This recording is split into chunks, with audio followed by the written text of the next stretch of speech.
So absolutely right. Reactive maintenance is the fire drill. It's the, oh my gosh, this didn't work. It was very, when I was a service technician during the last financial crisis, everybody just went into fire drill mode. They stopped, like we had a whole bunch of our maintenance contracts get canceled because people didn't have the money and they were trying to lower the cost of their buildings. And but then we started, like, 6 months down the line, 4 months down the line, we started getting all these calls. And if they just like swapped out their filters, cleaned their condenser coils, changed a belt, then they could have avoided a much bigger problem. It's like, hey, I didn't change the oil on my car, and because I didn't change the oil on my car, all of a sudden I blew up my engine.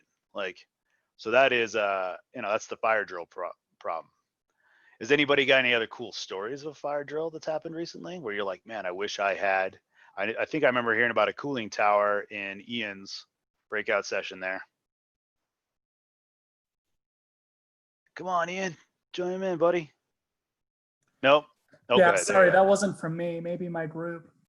Okay, that's okay. And it was one of those deals where I think your group was talking about where someone had been telling them through Maximo that and maybe it was Lynn, that the cooling tower was going out, and nobody was cleaning it, but because it wasn't cleaning it, that it ended up causing a much larger damage within the cooling tower. Oh, that was me. So basically, they were just putting it on a written report. Our subcontractor who handles water treatment, but they never actually followed up on it with anyone, and so our maintenance group kind of just assumed everything was fine if they hadn't cleaned it.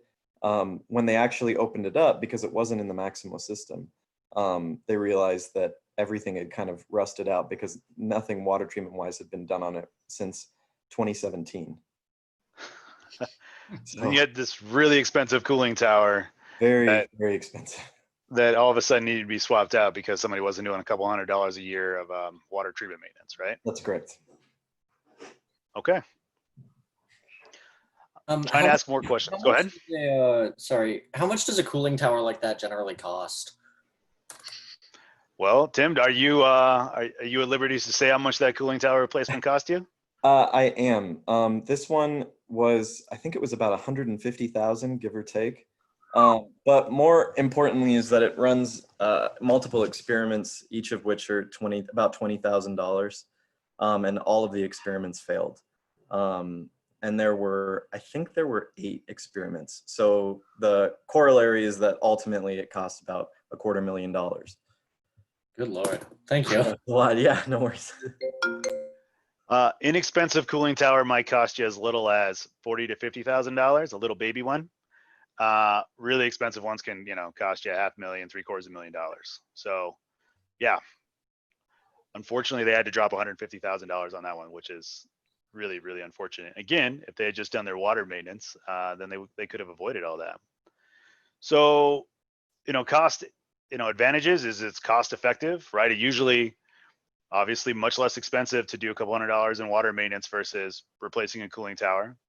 Allows for you to do the maintenance on a schedule, as well as, I think, where'd he go?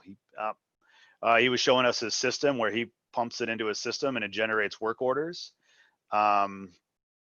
Let's see, how does Regis generate your maintenance log?